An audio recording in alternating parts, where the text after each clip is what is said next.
In this video, I am going to be explaining how to complete the Monster Eradication Goals, which is a requirement to get perfection in Stardew Valley. Each of these Monster Eradication Goals sets a certain number of monsters that need to be slain in order to get a reward. There are 11 goals in total for 11 different monsters, and you can keep track of your score in the Adventurers Guild at the list on the back wall. Once you've completed a goal, you talk to Gil in the chair on the right to collect your reward. Some of these rewards are truly game-changing, while others are more meh, but you need to complete them all to reach perfection. Before we go into individual monsters, I want to explain the main strategy for slaying lots of monsters at once. That is, Monster Musk. This special serum, once drunk, will give you the Monster Musk buff, which doubles the monsters on each level of the mines and Skull Cavern for 10 real-life minutes. This can really help you with getting those eradication goals complete in record time. You can make Monster Musk yourself with 30 slime and 30 batwing. You get the recipe for Monster Musk after completing the wizard's special order called Prismatic Jelly. The special order requires you to find and slay a prismatic slime, and I recommend the easiest way to complete this is to use the elevator to go to level 5 of the mines, check it for a slime changing colour, and if there isn't one, exit through the staircase and go to the elevator to level 5 again. Repeat this until you find the prismatic slime. Some more tips for how to slay lots of monsters quickly include taking foods that give you speed buffs, like coffee and triple shot espresso, foods that give you luck buffs, like spicy eel and lucky lunch, and remember to go on lucky days so that you find ladders faster.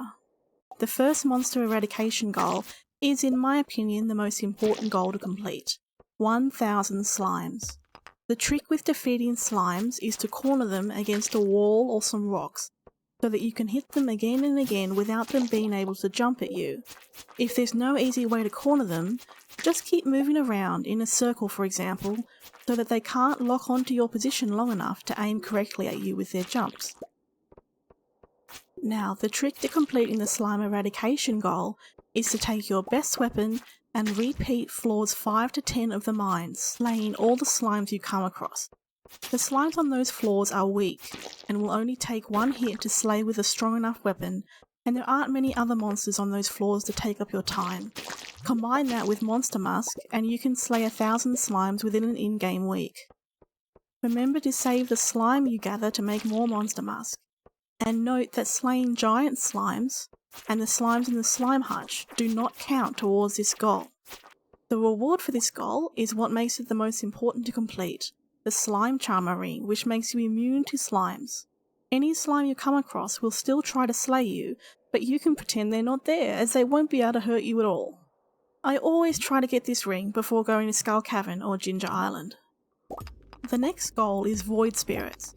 These monsters can be found on floors 80 to 120 in the mines. There's two types. The first, the Shadow Shaman, is a monster that I always go for straight away. Take them out quickly because they can hit you from afar. They are relatively weak when you get up close to them. The other type is the Shadow Brute. This guy is more tough and will just keep trying to walk towards you. Keep your distance, as they can pack a punch if they touch you. So hit a few times, then back up, then hit again. The easiest way to complete this goal for 150 Void Spirits is just to use Monster Musk and repeat floors 80 to 120 of the mines, and it shouldn't take you too long. The reward for this goal is the Savage Ring, which gives you a short speed boost whenever you slay a monster.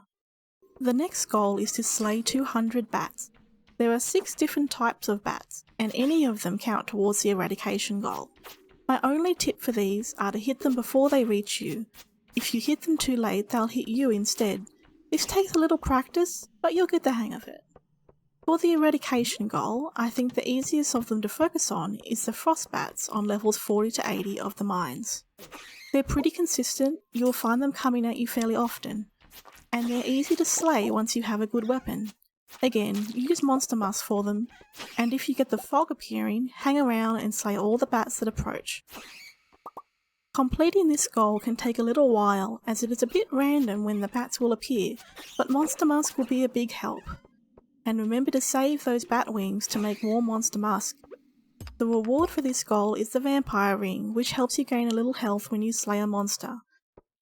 Goal 4 is to slay 50 skeletons, which appear on floors 70 to 80 of the mines. These guys aren't too hard, just hit them a few times with a good enough weapon and watch out for when they're throwing bones at you so you can dodge. Monster Musk and doing those 10 floors over and over will quickly get you this eradication goal, which rewards you with a cool skeleton mask to wear. The next goal is to slay cave insects, 80 of them. This is the only goal I would suggest you try to complete early on, before you progress further in the mines. It's relatively easy to do even without Monster Musk, as levels 10 to 30 of the mines are full of bugs. Slay the grubs on the floor quickly, or they'll cocoon themselves and turn into a fly. Hit the flies before they reach you, like the bats. And when you complete this goal, you'll get a really good early game weapon, the insect head, which can help you get through the rest of the mines. The next goal, to slay 30 Duggies, can be a little annoying to complete because the appearance of Duggies is random. Walk over all the dirt in floors 5 to 30, and when a Duggie pops up behind you, turn and hit them quickly. If it takes more than 1 to 2 blows to slay it, step aside because they'll pop up under where you're standing. The key to completing this goal is just patience and examining every dirt section. Monster Musk can be a help here too. The reward for this goal is a hard hat you can wear. Yay. The next goal is to slay 500 dust sprites. Yes, you really have to slay those cute little bouncing babies. They're not very powerful, and you may find yourself chasing them rather than them chasing you. For completing the goal, go through floors 40 to 80 with Monster Musk and you'll find heaps of them. Still, 500 is a lot, so it may take you longer than you think.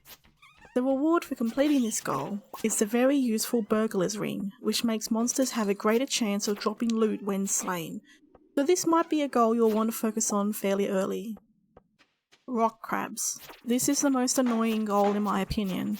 Not only do they appear randomly, but you won't know they're there unless they happen to move, or if you take the time to go waving your weapon around all the rocks until you hear a clanging sound. If you go that route, when you hear the clanging sound, hit that rock with a pickaxe and the crab will reveal itself. For the goal of slaying 60 rock crabs, I would focus on the weakest kind, the rock crabs in floors 1 to 30. Use Monster Musk, and be patient as you repeat those floors until you complete the goal. It's up to you whether you want to inspect each rock, or just hope they show themselves. I personally don't have the patience for looking at each rock. The reward for this goal is the crab shell ring, which gives you a useful +5 to defense. That's all the monster eradication goals for the mines. Let's move on to the monsters in Skull Cavern. First of all, Mummies. These can be frustrating because they will regenerate 10 seconds after being downed unless you blow them up. So place a bomb next to their remains, or hit a nearby wall with explosive ammo to slay them completely. In late game, you'll get access to the Forge, where you can give your weapon the Crusader enchantment, meaning mummies will no longer regenerate if slain with that weapon. You might even be lucky enough to find a Holy Blade, which already has the Crusader enchantment, though it is a fairly weak weapon compared to the weapons I would normally recommend for Skull Cavern. For completing this goal, keep an eye out for the levels with walls full of bricks, and walk through slaying all the mummies. You can use Monster Musk if you like, but Skull Cavern is significantly harder than the mines, so you may find it a bit overwhelming if it has double the monsters. I find these Skull Cavern goals can be completed in good enough time without the Musk anyway. Just make sure you properly prepare for each Skull Cavern trip and clear each floor of monsters before going to the next. With the mummies, you may want to wait until you have an enchanted weapon if you find using bombs annoying.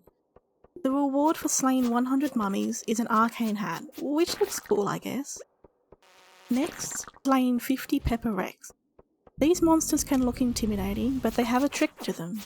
When they see you, they will start to spew fire, and while they do that, they freeze in place for a few seconds. So approach them, and just as they begin to spew fire, jump to the side and hit them from there, out of the path of the fire. They won't be able to attack you until they finish spewing fire, and that is usually enough time to slay them. For completing this goal, I found the most effective method is to use staircases.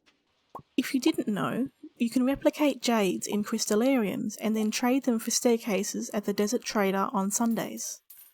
When you have a stack of 1 to 200 staircases, My suggestion is to use them to go through the Skull Cavern until you find prehistoric floors.